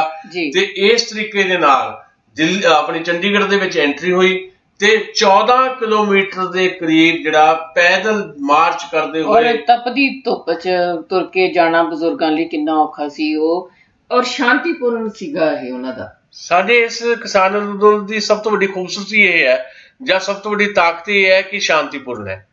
ਭਾਵੇਂ ਬਾਛੜਾਂ ਪਾਣੀ ਦੀਆਂ ਮਾਰੀਆਂ ਗਈਆਂ, ਹਲਕਾ ਲਾਠੀ ਚਾਰਜ ਹੋਇਆ, ਕਿਸਾਨ ਬਿਲਕੁਲ ਵੀ ਵਾਇਲੈਂਟ ਨਹੀਂ ਹੋਏ। ਕਿਸਾਨਾਂ ਨੇ ਕੋਈ ਹਿੰਸਾ ਨਹੀਂ ਕੀਤੀ, ਕਿਸਾਨਾਂ ਨੇ ਕਿਸੇ ਕਿਸਮ ਦਾ ਜਵਾਬੀ ਜਿਹੜੀ ਕਾਰਵਾਈ ਨਹੀਂ ਕੀਤੀ। ਅਮਨਪੂਰਵਕ ਤਰੀਕੇ ਨਾਲ, ਸ਼ਾਂਤੀਪੂਰਨ ਤਰੀਕੇ ਦੇ ਨਾਲ 14 ਕਿਲੋਮੀਟਰ ਦਾ ਸਫ਼ਰ ਤੈਅ ਕਰਕੇ ਗਵਰਨਰ ਹਾਊਸ ਤੱਕ ਗਏ। ਉੱਥੇ DC ਆਏ, ਉਹਨਾਂ ਨੇ ਮੈਮੋਰੈਂਡਮ ਲਿਆ, ਹੱਥ ਜੋੜ ਕੇ ਨਾਲ ਕਿਹਾ ਕਿ ਤੁਹਾਡਾ ਇਹ ਮੈਮੋਰੈਂਡਮ ਹੁਣੇ ਰਾਜਪਾਲ ਸਾਹਿਬ ਕੋਲ ਜਾ ਰਿਹਾ ਤੇ ਉਹ ਗਵਰਨਰ ਸਾਹਿਬ ਜਿਹੜੇ ਆ ਉਹ ਇਹ ਸਾਰਾ ਮੈਮੋਰੈਂਡਮ ਤੁਹਾਡਾ ਜਿਹੜਾ ਰਾਸ਼ਟਰਪਤੀ ਨੂੰ ਭੇਜਣਗੇ। ਜੇ ਹੁਣ ਵੀ ਸਰਕਾਰ ਦੀਆਂ ਅੱਖਾਂ ਨਹੀਂ ਖੁੱਲਦੀਆਂ ਵੀ ਆਪ ਮੁਹਾਰੇ 50,000 ਲੋਕ ਜੇ ਹਰਿਆਣੇ ਵੱਲੋਂ ਤੇ ਪੰਜਾਬ ਵੱਲੋਂ ਆਉਂਦੇ ਆ, ਬਾਕੀ ਦੇਸ਼ ਚੋਂ ਵੀ ਏਦਾਂ ਦੀਆਂ ਖਬਰਾਂ ਆਈਆਂ। ਉੱਤਰ ਪ੍ਰਦੇਸ਼ ਤੋਂ ਖਬਰ ਆਈ ਹੈ ਵੀ ਵੱਡੇ ਕਿਸਾਨ ਆਗੂ ਜਿਹੜੇ ਆ ਰਕੇਸ਼ ਟਕੈਤ ਦੀ ਜਥੇਬੰਦੀ ਆ ਜਿਹੜੀ ਭਾਰਤੀ ਕਿਸਾਨ ਯੂਨੀਅਨ ਟਕੈਤ, ਉਹਦੇ ਜਨ ਸੈਕਟਰੀ ਯੁੱਧਵੀਰ ਨੂੰ ਗ੍ਰਿਫਤਾਰ ਵੀ ਕੀਤਾ ਗਿਆ। ਈਵਨ ਕੁਝ ਜਿਹੜੇ ਸੋਸ਼ਲ ਐਕਟਿਵਿਸਟ ਨੇ ਉਹ ਵੀ ਗ੍ਰਿਫਤਾਰ ਕੀਤੇ ਗਏ ਨੇ, ਪਰ ਉਹਦੇ ਬਾਵਜੂਦ ਇੱਕ ਆਵਾਜ਼ ਜਿਹੜੀ ਆ ਦੁਨੀਆ ਭਰ ਦੇ ਵਿੱਚ ਅੱਜ ਬੁਲੰਦ ਹੋਈ ਹੈ। ਤੇ ਇਸ ਬੁਲੰਦੀ ਦੀ ਜਿਹੜੀ ਹੈ ਆਪਣੇ ਆਪ ਦੇ ਵਿੱਚ ਇੱਕ ਉਮੀਦ ਹੈ ਵੀ ਇਹ ਬੁਲੰਦੀ ਜਿਹੜੀ ਹੈ ਕਿਸਾਨਾਂ ਨੂੰ ਜਿੱਤ ਹਾਸਲ ਕਰਕੇ ਦੇਵੇਗੀ। ਤੇ ਕਿਸਾਨਾਂ ਨੇ ਇਹ ਸਾਫ਼ ਤੌਰ ਤੇ ਅੱਜ ਇਹ ਗੱਲ ਕਹੀ ਹੈ ਵੀ ਜੇ ਹਾਲੇ ਵੀ ਸਰਕਾਰ ਸਾਡੀ ਗੱਲ ਨਹੀਂ ਸੁਣਦੀ ਤਾਂ ਫਿਰ 5 ਸੂਬਿਆਂ ਦੀਆਂ ਚੋਣਾਂ ਦੇ ਵਿੱਚ, ਜਿਵੇਂ ਪੱਛਮੀ ਬੰਗਾਲ ਜਾਂ ਬਾਕੀ ਸੂਬਿਆਂ ਦੀਆਂ ਚੋਣਾਂ ਦੇ ਵਿੱਚ ਕਿਸਾਨਾਂ ਨੇ ਰਿਐਕਟ ਕੀਤਾ ਤੇ ਉਸੇ ਤਰ੍ਹਾਂ ਦਾ ਰਿਐਕਸ਼ਨ ਜਿਹੜਾ ਆ 5 ਸੂਬਿਆਂ 'ਚ ਹੋਏਗਾ, ਪੰਜਾਬ ਸਮੇਤ, ਉੱਤਰ ਪ੍ਰਦੇਸ਼ ਸਪੈਸ਼ਲੀ, ਉੱਤਰਾਖੰਡ ਸਪੈਸ਼ਲੀ। ਤੇ ਇਹਨਾਂ ਨੂੰ ਜੇ ਵੋਟਾਂ ਦੀ ਭਾਸ਼ਾ ਸਮਝ ਆਉਂਦੀ ਹੈ ਤਾਂ ਵੋਟਾਂ ਦੀ ਭਾਸ਼ਾ ਜਿਵੇਂ ਤੁਸੀਂ ਕਿਹਾ ਨਾ, ਇਹਨਾਂ ਦੀਆਂ ਸਰਕਾਰਾਂ 'ਚ ਹਲੇ ਵੀ ਅੱਖਾਂ ਨਹੀਂ ਖੋਲਦੀਆਂ। ਮੈਨੂੰ ਇਹ ਲੱਗਦਾ ਜਿਹੜਾ ਜੋ ਕੁਛ ਸਰਕਾਰ ਨੇ ਕੀਤੀਆਂ, ਨੀਤੀਆਂ ਲੈ ਕੇ ਆਂਦੀਆਂ, ਜੋ ਕੁਛ ਫੈਸਲੇ ਲਾਗੂ ਕੀਤੇ ਆ, ਅੱਖਾਂ ਤਾਂ ਉਹਨਾਂ ਦੀਆਂ ਬਹੁਤ ਖੁੱਲੀਆਂ, ਅੱਖਾਂ ਖੁੱਲੀਆਂ ਕਾਰਪੋਰੇਟ ਲਈ। ਉਹ ਤਾਂ ਬੇਸ਼ਰਮੀ ਦੀ ਹੱਦ ਤੱਕ ਸਰਕਾਰ ਚਲੀ ਗਈ ਆ, ਉਹਨੂੰ ਸਭ ਕੁਛ ਦੇਖਦੇ ਹੋਏ ਵੀ ਨਜ਼ਰਅੰਦਾਜ਼ ਕਰ ਰਹੀ। ਉਹ ਤਾਂ ਆਪਣੀ ਪਾਰਟੀ ਦੇ ਅੰਦਰਲੀ ਜਿਹੜੀ ਫੁੱਟ ਹੈ ਉਹਨੂੰ ਵੀ ਨਜ਼ਰਅੰਦਾਜ਼ ਕਰ ਰਹੀ ਹੈ। ਇਸ ਵੇਲੇ ਭਾਰਤੀ ਜਨਤਾ ਪਾਰਟੀ 'ਚ ਵੱਡੀ ਫੁੱਟ ਹੈ, ਚਾਹੇ ਉਹ ਪੰਜਾਬ ਹੋਵੇ ਚਾਹੇ ਯੂਪੀ ਹੋਵੇ, ਈਵਨ ਗੁਜਰਾਤ ਤੋਂ ਖਬਰਾਂ ਆ ਰਹੀਆਂ ਭਾਰਤੀ ਜਨਤਾ ਪਾਰਟੀ ਬੁਰੀ ਤਰ੍ਹਾਂ ਟੁੱਟਦੀ ਫੁੱਟ ਦੀ ਸ਼ਿਕਾਰ ਹੋ ਰਹੀ ਹੈ। ਜੇ ਉਹ ਆਪਣੀ ਪਾਰਟੀ ਦੇ ਅੰਦਰੂਨੀ ਜਿਹੜੀ ਫੁੱਟ ਹੈ ਉਹਨੂੰ ਵੀ ਨਜ਼ਰਅੰਦਾਜ਼ ਕਰ ਰਹੇ ਆ ਇਹ ਲੋਕ, ਤਾਂ ਫਿਰ ਲਾਜ਼ਮੀ ਹੈ ਕਿ ਇਹਨਾਂ ਵੱਲੋਂ ਕਾਰਪੋਰੇਟ ਦਾ ਬਹੁਤ ਵੱਡਾ ਇਹਨਾਂ ਤੇ ਦਬਾਅ ਆ, ਤੇ ਇਸ ਦਬਾਅ ਨੇ ਬਹੁਤ ਦੇਰ ਵੈਸੇ ਰਹਿਣਾ ਨਹੀਂ। ਇਹਨਾਂ ਲੋਕਪ੍ਰਿਯਤਾ ਤਾਂ ਬਹੁਤ ਘਟੀ ਹੈ ਮੋਦੀ ਸਾਹਿਬ ਦੀ, ਜਿੰਨਾ ਪ੍ਰਚਾਰ ਕੀਤਾ ਜਾ ਰਿਹਾ ਸੀ ਕਿ ਵੀ ਮੋਦੀ ਹੋ ਰਹੀ ਸੀ, ਪਰ ਉਹਨਾਂ ਦਾ ਗ੍ਰਾਫ ਤਾਂ ਬਹੁਤ ਜ਼ਿਆਦਾ ਡਿੱਗਿਆ ਤੇ ਪਰ ਉਹਦੇ ਬਾਵਜੂਦ ਵੀ ਜਿਹੜਾ ਮੈਂ ਦੇਖ ਰਿਹਾ ਵੀ ਜਿਹੜੀ ਸਭ ਤੋਂ ਵੱਡੀ ਵੀਕਨੈਸ ਹੈ ਓਪੋਜੀਸ਼ਨ ਦੀ, ਉਹ ਸ਼ਾਇਦ ਖਤਰਨਾਕ ਹੱਦ ਤੱਕ ਜਿਹੜੀ ਹੈ ਉਹ ਨੁਕਸਾਨ ਕਰ ਸਕਦੀ ਹੈ, ਕਿਉਂਕਿ ਓਪੋਜੀਸ਼ਨ ਬਹੁਤ ਬੁਰੀ ਤਰ੍ਹਾਂ ਖਿੰਡੀ ਹੋਈ ਹੈ, ਬਹੁਤ ਜ਼ਿਆਦਾ ਵਿਖਰੀ ਹੋਈ ਹੈ। ਤੇ ਜੇ ਓਪੋਜੀਸ਼ਨ ਜਿਹੜੀ ਹੈ ਇਕਜੁੱਟ ਹੋ ਕੇ ਇਹਦੇ ਖਿਲਾਫ ਇੱਕ ਹਮਲਾ ਨਹੀਂ ਮਾਰਦੀ ਤਾਂ ਨੁਕਸਾਨ ਜਿਹੜਾ ਫੇਰ ਹੋ ਸਕਦਾ ਭਾਰਤ ਦੇ ਆਮ ਲੋਕਾਂ ਦਾ। ਪਰ ਉਹਦੇ ਬਾਵਜੂਦ ਜਿਹੜੀ ਇੱਕ ਥੋੜੇ ਪਿਛਲੇ ਦਿਨਾਂ ਦੇ ਵਿੱਚ ਗੱਲ ਆਈ ਸੀ ਵੀ ਸ਼ਰਦ ਪਵਾਰ ਦੇ ਘਰ ਇੱਕ ਮੀਟਿੰਗ ਹੋਈ ਹੈ ਤੇ ਉਹ ਸ਼ਾਇਦ ਕੋਈ ਥਰਡ ਫਰੰਟ ਬਣਾਉਣ ਦੀ ਗੱਲ ਕਰ ਰਹੇ ਆ, ਉਹਨੂੰ ਅੱਜ ਉਹਨਾਂ ਨੇ ਕਲੀਅਰ ਕਰਤਾ। ਉਹਨਾਂ ਨੇ ਕਿਹਾ ਕਿ ਕਾਂਗਰਸ ਪਾਰਟੀ ਤੋਂ ਬਿਨਾਂ ਕੋਈ ਮੋਰਚਾ ਐਨਡੀਏ ਦੇ ਖਿਲਾਫ ਨਹੀਂ ਬਣ ਸਕਦਾ। ਸੋ ਭਾਵੇਂ ਇੱਕ ਕਿਸਮ ਦੀ ਕਹਿ ਲਓ ਵੀ ਸਿਆਸੀ ਜਿਹੜੀ ਇਹਨਾਂ ਦੀ ਜਿਹੜੀ ਅਸਲ 'ਚ ਹਲੇ ਸ਼ੁਰੂਆਤੀ ਕਹਿ ਸਕਦੇ ਆ ਉਹਨਾਂ ਦਾ ਦਾ ਪੇਚ ਨੇ, ਹਲੇ ਉਹਨਾਂ ਦੀ ਆਪਣੀ ਸੈਟਿੰਗ ਨਹੀਂ ਬੈਠੀ। ਇਹ ਪੋਸੀਬਿਲਿਟੀਜ਼ ਹੈਗੀਆਂ, ਪਰ ਸਿਆਸੀ ਤੌਰ ਦੇ ਉੱਤੇ ਜੇ ਵੀਕਨੈਸ ਰਹੀ ਵੀ ਜਿਹੜੀਆਂ ਵਿਰੋਧੀ ਪਾਰਟੀਆਂ ਇੱਕ ਸਾਂਝਾ ਮੰਚ ਨਹੀਂ ਬਣਾ ਪਾਉਂਦੀਆਂ, ਤਾਂ ਭਾਰਤੀ ਜਨਤਾ ਪਾਰਟੀ ਦਾ ਜਿਹੜਾ ਗ੍ਰਾਫ ਡਿੱਗਿਆ ਹੋਇਆ, ਨਰਿੰਦਰ ਮੋਦੀ ਦੀ ਰੇਟਿੰਗ ਜਿਹੜੀ ਡਿੱਗੀ ਹੋਈ, ਉਹਦੇ ਬਾਵਜੂਦ ਵੀ ਕਿਤੇ ਨਾ ਕਿਤੇ ਉਹਨਾਂ ਨੂੰ ਚਾਂਸ ਦਿਖਾਈ ਉਹਦਾ ਲਾਹਾ ਮਿਲ ਸਕਦਾ ਹੈ। ਇਸ ਕਰਕੇ ਮੈਨੂੰ ਲੱਗਦਾ ਬਹੁਤ ਸਿੰਸੈਰਿਟੀ ਦੇ ਨਾਲ ਜਿਹੜੀ ਓਪੋਜੀਸ਼ਨ ਹੈ ਉਹਨੂੰ ਇੱਕ ਹੋਣਾ ਪਏਗਾ, ਕਾਮਨ ਮਿਨੀਮਮ ਪ੍ਰੋਗਰਾਮ ਦੇ ਉੱਤੇ ਜਾ ਕੇ ਗੱਲਾਂ ਕਰਨੀਆਂ ਪੈਣਗੀਆਂ, ਤਾਂ ਇਹ ਲੜਾਈ ਜਿਹੜੀ ਵਿੱਢੀ ਜਾ ਸਕਦੀ ਹੈ। ਤੇ ਫਿਰ ਕਿਸਾਨਾਂ ਦੀ ਜਿਹੜੀ ਉਹ ਵੋਟ ਹੈ ਜਿਹੜੀ ਕਮਿਟਡ ਨਹੀਂ ਹੈ, ਉਹ ਜਿਹੜੀ ਇੱਕ ਫਲੋਟਿੰਗ ਵੋਟ ਹੁੰਦੀ ਹੈ, ਉਹ ਵੋਟ ਵੀ ਏਦਾਂ ਹੀ ਰਿਐਕਟ ਕਰੇਗੀ ਤੇ ਫਿਰ ਭਾਰਤੀ ਜਨਤਾ ਪਾਰਟੀ ਜਾਂ ਨਰਿੰਦਰ ਮੋਦੀ ਲਈ ਮੁਸ਼ਕਿਲ ਹੋ ਸਕਦੀ ਹੈ। ਦੂਜੀ ਗੱਲ, RSS ਨੇ ਵੀ ਕਿਹਾ ਹੁਣ ਭਾਰਤੀ ਜਨਤਾ ਪਾਰਟੀ ਨੂੰ ਵੀ ਕਿਸਾਨਾਂ ਦਾ ਮਸਲਾ ਹੱਲ ਕਰੋ, ਜੇ ਉਹ ਨਹੀਂ ਕਰਦੇ ਤਾਂ ਆਉਣ ਵਾਲੇ ਦਿਨਾਂ ਦੇ ਵਿੱਚ ਕਿਸਾਨਾਂ ਦੇ ਅੰਦੋਲਨ ਦਾ ਰੂਪ ਜਿਹੜਾ ਬਦਲਣਾ ਆ, ਇਹਨੇ ਹੋਰ ਜ਼ਿਆਦਾ ਵੱਡਾ ਕੈਨਵਸ ਹਾਸਲ ਕਰਨਾ ਹੈ, ਤਾਂ ਫਿਰ ਭਾਰਤੀ ਜਨਤਾ ਪਾਰਟੀ ਤੇ ਨਰਿੰਦਰ ਮੋਦੀ ਤੇ ਅਮਿਤ ਸ਼ਾਹ ਜਾਂ ਜਿਹੜੇ ਵੀ ਲੋਕ ਹੈਗੇ ਨੇ ਭਾਰਤੀ ਜਨਤਾ ਪਾਰਟੀ ਦੀ, ਚਾਹੇ ਉਹ ਨਰਿੰਦਰ ਤੋਮਰ ਹੋਵੇ, ਇਹਨਾਂ ਦੇ ਸਿਰ ਦੀ ਪੀੜ ਵਧੇਗੀ। ਅੱਜ ਹੀ ਜਦੋਂ 26 ਜੂਨ ਵਾਲੇ ਦਿਨ ਸਾਰੇ ਦੇਸ਼ 'ਚ ਮੁਜ਼ਾਹਰੇ ਹੋ ਰਹੇ ਸੀ ਕਿਸਾਨਾਂ ਦੇ, ਉਦੋਂ ਹੀ ਨਰਿੰਦਰ ਤੋਮਰ ਦਾ ਵੀ ਇੱਕ ਬਿਆਨ ਆ ਗਿਆ। ਉਹਨਾਂ ਨੇ ਕਿਹਾ ਕਿ ਕਿਸਾਨ ਅੰਦੋਲਨ ਖਤਮ ਕਰ ਦੇਣ, ਅਸੀਂ ਗੱਲਬਾਤ ਲਈ ਤਿਆਰ ਹੈ। ਮਤਲਬ ਹਾਲੇ ਵੀ ਉਹ ਚਲਾਕੀ ਕਰ ਰਹੇ ਆ, ਬੇਈਮਾਨੀ ਕਰ ਰਹੇ ਆ, ਬੇਹਯਾਈ ਕਰ ਰਹੇ ਆ, ਤੇ ਇਸ ਬੇਹਯਾਈ ਤੇ ਇਸ ਬੇਈਮਾਨੀ ਦਾ ਜਵਾਬ ਜਿਹੜਾ ਆ ਕਿਸਾਨਾਂ ਦੇ ਅਗਲੇ ਐਕਸ਼ਨ ਜਿਹੜੇ ਹੋਣਗੇ ਉਹਦੇ ਲਾਜ਼ਮੀ ਤੌਰ ਤੇ ਦੇਣਾ ਹੈ। ਦੇਖੋ, ਕਿਸਾਨਾਂ ਦੀ ਜਿਹੜੀ ਆਪਾਂ ਐਕਸ਼ਨ ਦੀ ਗੱਲ ਕਰਦੇ ਹਾਂ, ਜਿਹੜਾ ਅਸਰ ਹੈ ਉਹ ਪੰਜਾਬ 'ਚ ਤਾਂ ਸਾਫ਼ ਤੌਰ ਤੇ ਦਿਖਾਈ ਦੇ ਰਿਹਾ ਹੈ, ਕਿਉਂਕਿ ਪੰਜਾਬ 'ਚ ਹਰ ਵਰਗ ਜਿਹੜਾ ਹੈ, ਚਾਹੇ ਉਹ ਮਜ਼ਦੂਰ ਹੈ, ਕਿਸਾਨ ਹੈ, ਸਫਾਈ ਕਰਮਚਾਰੀ ਹੈ, ਈਵਨ ਕਿ ਡਾਕਟਰ ਤੱਕ ਹੈ, ਅਧਿਆਪਕ ਮੁਲਾਜ਼ਮ, ਸਾਰੇ ਸੜਕਾਂ ਤੇ ਬੈਠੇ ਆ। ਜਦੋਂ ਹੁਣ ਆਪਾਂ ਗੱਲ ਕਰਦੇ ਹਾਂ ਸਿਆਸਤ ਦੀ, ਸਿਆਸਤ ਕਿੱਦਾਂ ਦੇ ਦਾਅ ਪੇਚ ਖੇਡਦੀ ਹੈ, ਉਹਦੇ ਵਿੱਚ ਪੰਜਾਬ ਦੀ ਆਮ ਆਦਮੀ ਪਾਰਟੀ ਨੇ ਵੀ ਇੱਕ ਚਾਲ ਚੱਲੀ ਆ ਜਾਂ ਕਿਸ ਆਧਾਰ ਤੇ ਉਹਨਾਂ ਨੇ ਗੱਲ ਕੀਤੀ ਹੈ। ਆਮ ਆਦਮੀ ਪਾਰਟੀ ਨੇ ਜਦੋਂ ਕੇਜਰੀਵਾਲ ਨੇ ਕਿਹਾ ਵੀ ਸਾਡਾ ਮੁੱਖ ਮੰਤਰੀ ਦਾ ਜਿਹੜਾ ਚਿਹਰਾ ਹੈ ਨਾ ਇਸ ਵਾਰੀ ਸਿੱਖ ਹੋਏਗਾ, ਤੇ ਉਹ ਪਹਿਲਾਂ ਦੂਜੇ ਆਗੂਆਂ ਦੀਆਂ, ਨਵਜੋਤ ਸਿੱਧੂ ਵਗੈਰਾ ਦੀਆਂ ਗੱਲਾਂ ਚੱਲਦਿਆਂ ਹੁਣ 2-3 ਦਿਨ ਤੋਂ ਇਹ ਗੱਲ ਫਲੋਟ ਹੋ ਰਹੀ ਹੈ ਕਿ ਬਲਬੀਰ ਸਿੰਘ ਰਾਜੇਵਾਲ ਜਿਹੜੇ ਆ ਕਿਸਾਨ ਲੀਡਰ ਹੈ, ਉਹ ਆਮ ਆਦਮੀ ਪਾਰਟੀ ਦੇ ਕੈਂਡੀਡੇਟ ਹੋ ਸਕਦੇ ਆ। ਇਹਨੂੰ ਬਹੁਤ ਡਿਨਾਈ ਕੀਤਾ ਬਲਬੀਰ ਸਿੰਘ ਰਾਜੇਵਾਲ ਨੇ, ਨਾਲ ਇੱਕ ਗੱਲ ਕਹੀ ਆ ਬੜੀ ਇੰਪੋਰਟੈਂਟ, ਵੀ ਭਾਰਤੀ ਜਨਤਾ ਪਾਰਟੀ ਮੈਨੂੰ ਬਦਨਾਮ ਕਰਨ ਦੀ ਸਾਜ਼ਿਸ਼ ਕਰ ਰਹੀ ਹੈ, ਕਿਉਂਕਿ ਬਲਬੀਰ ਸਿੰਘ ਰਾਜੇਵਾਲ ਜਿਹੜੇ ਆ ਉਹ ਸੀਨੀਅਰ ਮੋਸਟ ਲੀਡਰ ਨੇ ਇਸ ਕਿਸਾਨ ਅੰਦੋਲਨ ਦੇ, ਤੇ ਬਲਬੀਰ ਸਿੰਘ ਰਾਜੇਵਾਲ ਤੋਂ ਬਹੁਤ ਸਾਰੇ ਲੋਕਾਂ ਨੂੰ ਤਕਲੀਫ ਹੈ। Bharatiya Janata party the IT cell ਜਿਹੜਾ ਆ ਉਹਨਾਂ ਦੇ ਖਿਲਾਫ ਕੂੜ ਪ੍ਰਚਾਰ ਕਰ ਰਿਹਾ, ਜਾਣ ਬੁੱਝ ਕੇ ਇਹ ਗੱਲ ਫੈਲਾਈ ਗਈ ਹੈ ਕਿ ਆਮ ਆਦਮੀ ਪਾਰਟੀ ਵੱਲੋਂ ਉਹ CM ਦੇ ਕੈਂਡੀਡੇਟ ਹੋ ਸਕਦੇ, ਉਹਨਾਂ ਨੇ ਡਿਨਾਈ ਕੀਤਾ ਹੈ। ਦੂਜੀ ਗੱਲ ਇਹ ਵੀ ਹੈ ਵੀ ਮੈਂ ਇਹ ਸਮਝਦਾ ਵੀ ਜਦੋਂ ਤੱਕ ਕਿਸਾਨਾਂ ਦਾ ਅੰਦੋਲਨ ਚੱਲ ਰਿਹਾ ਹੈ, ਤੇ ਜੇ ਇਸ ਅੰਦੋਲਨ ਦੇ ਚੱਲਦਿਆਂ ਕੋਈ ਵੀ ਕਿਸਾਨ ਲੀਡਰ ਜਿਹੜਾ ਆ ਜੇ ਉਹ ਚਲੰਤ ਸਿਆਸਤ ਦੇ ਵਿੱਚ ਆਉਂਦਾ ਹੈ, ਤਾਂ ਮੈਨੂੰ ਲੱਗਦਾ ਹੈ ਇਹ ਕਿਸਾਨ ਅੰਦੋਲਨ ਨੂੰ ਪਿੱਠ ਦਿਖਾਉਣ ਦੇ ਤੁੱਲ ਹੋਏਗਾ। ਇਸ ਕਰਕੇ ਨਾ ਤਾਂ ਬਲਬੀਰ ਸਿੰਘ ਰਾਜੇਵਾਲ ਨਾ ਕੋਈ ਹੋਰ ਏਦਾਂ ਦੀ ਕੋਈ ਕੁਤਾਹੀ ਕਰ ਸਕਦਾ ਹੈ ਵੀ ਉਹ ਕਿਸਾਨ ਅੰਦੋਲਨ ਨੂੰ ਛੱਡ ਕੇ ਅਚਾਨਕ ਚਲੰਤ ਸਿਆਸਤ 'ਚ ਆ ਜਾਵੇ ਜਾਂ ਇਲੈਕਸ਼ਨ ਪੋਲਿਟਿਕਸ ਦੇ ਵਿੱਚ ਆ ਜਾਵੇ। ਇਹ ਪੋਸੀਬਲ ਨਹੀਂ ਹੈ। ਹਾਂ, ਇਲੈਕਸ਼ਨ ਜਦੋਂ ਹੋਏਗੀ ਆਉਣ ਵਾਲੇ ਸਮੇਂ ਦੇ ਵਿੱਚ, ਜਾਂ ਜਿਹੜੇ ਤੁਸੀਂ ਕਹਿ ਸਕਦੇ ਹੋ ਵੀ ਅੰਦੋਲਨ ਸਾਡਾ ਕਿਸਾਨਾਂ ਦਾ ਜਿੱਤਿਆ ਜਾਂਦਾ ਹੈ, ਫਿਰ ਕੋਈ ਵੀ ਪੋਲੀਟੀਕਲੀ ਕਿਸੇ ਵੀ ਧਿਰ ਨਾਲ ਜੁੜੇ, ਇਹ ਉਹਦਾ ਰਾਈਟ ਹੈ। ਹਰ ਬੰਦਾ ਸਿਆਸਤ ਦੇ ਨਾਲ ਜੁੜਿਆ ਹੁੰਦਾ, ਗੈਰ ਸਿਆਸੀ ਕੁਝ ਵੀ ਨਹੀਂ ਹੈ ਦੁਨੀਆ 'ਚ, ਕੁਝ ਵੀ ਜਿਹੜਾ ਆ ਉਹ ਇਦਾਂ ਦਾ ਨਹੀਂ ਹੈ ਜਿਹੜਾ ਪੋਲਿਟਿਕਸ ਦੇ ਅੰਡਰ ਨਾ ਆਉਂਦਾ ਹੋਵੇ। ਸਿਆਸਤ ਜ਼ਰੂਰੀ ਹੈ, ਇਸ ਤਰ੍ਹਾਂ ਦੀ ਸਿਆਸਤ ਨੂੰ ਬਦਲਣ ਵਾਸਤੇ ਵੀ ਲੋਕ ਸਿਆਸਤ ਚਾਹੀਦੀ ਹੈ। ਜੇ ਕੱਲ ਨੂੰ ਬਲਵੀਰ ਸਿੰਘ ਰਾਜੇਵਾਲ ਜਾਂ ਕੋਈ ਵੀ ਲੀਡਰ ਸਿਆਸਤ ਚਾਹੁੰਦਾ ਹੈ ਕਿਸਾਨਾਂ ਦਾ ਅੰਦੋਲਨ ਜਿੱਤਣ ਤੋਂ ਬਾਅਦ, ਤਾਂ ਉਹਨਾਂ ਦਾ ਇਹ ਅਧਿਕਾਰ ਹੈ, ਪਰ ਇਹ ਸੰਭਾਵਨਾ ਹਾਲ ਫਿਲਹਾਲ ਬਿਲਕੁਲ ਨਹੀਂ ਹੈ। ਨਹੀਂ, ਤੁਹਾਡੀ ਗੱਲ ਬਿਲਕੁਲ ਸਹੀ ਹੈ, ਪਰ ਕੁਝ ਜਿਹੜੇ ਸੋਸ਼ਲ ਮੀਡੀਆ ਤੇ ਜਾਂ ਕੁਝ ਜਿਹੜੇ ਲੋਕ ਬਹੁਤ ਭਾਵਨਾਤਮਕ ਤੌਰ ਤੇ ਅੰਦੋਲਨ ਨਾਲ ਜੁੜੇ, ਉਹਨਾਂ ਨੂੰ ਇਹ ਲੱਗਦਾ ਹੈ ਕਿ ਜਿਹੜੀ ਜੇ ਚੰਗੀ ਗੱਲ ਹੈ ਜੀ ਜੇ ਰਾਜੇਵਾਲ ਆਉਂਦੇ ਆ ਜਾਂ ਇਹ ਜਿਹੜੇ ਜਿੰਨੇ ਲੀਡਰ ਕਿਸਾਨੀ ਦੇ ਹੁਣ ਸੰਘਰਸ਼ ਲੜ ਰਹੇ ਆ ਉਹ ਸਿਆਸਤ 'ਚ ਆ ਜਾਂਦੇ ਆ, ਚੋਣਾਂ 'ਚ ਆ ਜਾਂਦੇ ਆ, ਤਾਂ ਪਤਾ ਨਹੀਂ ਕੀ ਤਕਦੀਰ ਜਿਹੜੀ ਹੈ ਪੰਜਾਬ ਦੀ ਉਹ ਬਦਲ ਜਾਣੀ ਹੈ। ਦੇਖੋ, ਕਿਸਾਨ ਅੰਦੋਲਨ ਨਾਲ ਜੁੜੇ ਹੋਏ ਜਿਹੜੇ ਲੋਕ ਹੈ ਉਹ ਇਹ ਨਹੀਂ ਹੈ ਕਿ ਉਹ ਗੈਰ ਸਿਆਸੀ। ਜਿੱਦਾਂ ਮੈਂ ਪਹਿਲਾਂ ਵੀ ਕਿਹਾ, ਜਿਹੜੀਆਂ ਬਹੁਤੀਆਂ ਜਥੇਬੰਦੀਆਂ 32 ਕਿਸਾਨ ਜਥੇਬੰਦੀਆਂ ਦਾ ਸੰਯੁਕਤ ਕਿਸਾਨ ਮੋਰਚਾ ਹੈ, ਜਾਂ ਜੋਗਿੰਦਰ ਸਿੰਘ ਉਗਰਾਹਾਂ ਦਾ ਟਿਕਰੀ ਬਾਰਡਰ ਤੇ ਜਿਹੜਾ ਉਹਨਾਂ ਦਾ ਭਾਰਤੀ ਕਿਸਾਨ ਯੂਨੀਅਨ ਏਕਤਾ ਉਗਰਾਹਾਂ ਦਾ ਇੱਕ ਧੜਾ ਆ, ਉਹਨਾਂ ਨੇ ਬਹੁਤ ਵੱਡੇ ਪੱਧਰ ਦੇ ਉੱਤੇ ਜਿਹੜਾ ਲਗਾਤਾਰ ਉੱਥੇ ਆਪਣਾ ਡੇਰਾ ਲਾਇਆ ਹੋਇਆ। ਇਹ ਲੋਕ ਸਾਰੇ ਸਿਆਸੀ ਨੇ, ਇਹਨਾਂ ਦੀ ਆਪੋ ਆਪਣੀਆਂ ਪੋਲੀਟੀਕਲ ਐਫੀਲੀਏਸ਼ਨਸ ਹੈਗੀਆਂ। ਖਾਸ ਤੌਰ ਦੇ ਉੱਤੇ 12-14 ਜਥੇਬੰਦੀਆਂ ਦੇ ਇੱਦਾਂ ਦੀਆਂ ਜਿਹੜੀਆਂ ਕਮਿਊਨਿਸਟ ਗਰੁੱਪਾਂ ਦੀਆਂ ਜਿਹੜੀਆਂ ਫਰੰਟਰ ਆਰਗੇਨਾਈਜੇਸ਼ਨ ਹੈ, ਜਿਹੜੀਆਂ ਉਹਨਾਂ ਨਾਲ ਨਹੀਂ ਵੀ ਹੈਗੀਆਂ, ਜਿਹੜੀਆਂ ਦੂਜੀਆਂ ਜਥੇਬੰਦੀਆਂ ਜਿਹੜੀਆਂ ਦਾਅਵਾ ਕਰਦੀਆਂ ਅਸੀਂ ਕਿਸੇ ਸਿਆਸੀ ਧਿਰ ਨਾਲ ਨਹੀਂ, ਪਰ ਉਹਨਾਂ ਦਾ ਸਿਆਸਤ ਦੇ ਵਿੱਚ ਕਿਤੇ ਨਾ ਕਿਤੇ ਕਿਸੇ ਨਾ ਕਿਸੇ ਨਾਲ ਜੋੜ ਤੋੜ ਹੈ। ਪਰ ਮਸਲਾ ਇਹ ਹੈ ਵੀ ਚੱਲਦੇ ਹੋਏ ਅੰਦੋਲਨ ਨੂੰ ਛੱਡ ਕੇ ਕੋਈ ਚਲੰਤ ਕਿਸਮ ਦੀ ਚੋਣ ਸਿਆਸਤ ਚ ਆ ਜਾਏਗਾ ਤਾਂ ਇਹ ਸਿੱਧੇ ਤੌਰ ਦੇ ਉੱਤੇ ਧਰੋ ਹੋਏਗਾ ਕਿਸਾਨ ਅੰਦੋਲਨ ਨਾਲ। ਤੇ ਇਹ ਮੈਂ ਬਾਰ-ਬਾਰ ਗੱਲ ਉਭਾਰਨੀ ਚਾਹੁੰਦਾ ਕਿ ਇਹ ਗਲਤੀ ਕੋਈ ਵੀ ਕਿਸਾਨ ਲੀਡਰ ਨਹੀਂ ਕਰੇਗਾ। ਜਦ ਕਿ ਮੈਨੂੰ ਤਾਂ ਬੜੀ ਹੈਰਾਨੀ ਹੋਈ, ਉਹ ਜਿਹੜਾ ਨਵਰੀਤ ਨਾਂ ਦਾ ਨੌਜਵਾਨ ਜਿਹੜਾ ਸ਼ਹੀਦ ਹੋਇਆ 26 ਜਨਵਰੀ ਨੂੰ, ਉਹਦੇ ਦਾਦਾ ਜੀ ਹਰਦੀਪ ਸਿੰਘ ਡਿਵਡਵਾ, ਉਹ ਵੀ ਅੱਜ ਕੱਲ੍ਹ ਸਿਆਸਤ ਦੇ ਵਿੱਚ ਬੜੇ ਐਕਟਿਵ ਆ। ਉਹਨਾਂ ਨੇ ਵੀ ਅੱਜ ਤੋਂ 10 ਦਿਨ ਪਹਿਲਾਂ ਇਹ ਗੱਲ ਕਹੀ ਵੀ ਅਸੀਂ ਵੀ ਇੱਕ ਜੀ ਜਿਹੜਾ ਮੁੱਖ ਮੰਤਰੀ ਦਾ ਜਿਹੜਾ ਚਿਹਰਾ ਦੇ ਰਹੇ ਆ ਉਹ ਵੀ ਕਿਸਾਨ ਲੀਡਰ ਹੋਊਗਾ, ਬੜਾ ਲੋਕਪ੍ਰਿਯ ਹੋਊਗਾ, ਉਹਦੇ ਤੋਂ ਕੋਈ ਇਤਰਾਜ਼ ਨਹੀਂ ਹੋਊਗਾ। ਇਹਦਾ ਮਤਲਬ ਤਾਂ ਤੁਸੀਂ ਫਿਰ ਉਸੇ ਪੋਜੀਸ਼ਨ 'ਚ ਆ ਗਏ ਜਿਵੇਂ ਬਾਕੀ ਸਿਆਸੀ ਆਗੂ ਲਾਹਾ ਲੈਂਦੇ, ਤੁਸੀਂ ਵੀ ਲੈਣਾ। ਕਿਸਾਨ ਅੰਦੋਲਨ ਸਿਆਸੀ ਲਾਹਾ ਲੈਣ ਦਾ ਮੰਚ ਨਹੀਂ ਹੈ, ਬਿਲਕੁਲ ਨਹੀਂ ਹੈ। ਇਸ ਕਰਕੇ ਕਿਸਾਨ ਅੰਦੋਲਨ ਨੇ ਬਿਲਕੁਲ ਸਿੱਧਾ ਸਪਸ਼ਟ ਸੰਯੁਕਤ ਕਿਸਾਨ ਮੋਰਚੇ ਨੇ ਆਪਣਾ ਇੱਕ ਇਰਾਦਾ ਸਾਹਮਣੇ ਲਿਆਂਦਾ ਹੋਇਆ ਵੀ ਅਸੀਂ ਸਿਰਫ ਤੇ ਸਿਰਫ ਲੜ ਰਹੇ ਹਾਂ 3 ਖੇਤੀ ਕਾਨੂੰਨ ਵਾਪਸ ਲੈਣੇ ਆ ਤੇ ਜਿਹੜਾ MSP ਦੇ ਉੱਤੇ ਗਰੰਟੀ ਕਾਨੂੰਨ ਬਣਾਉਣਾ।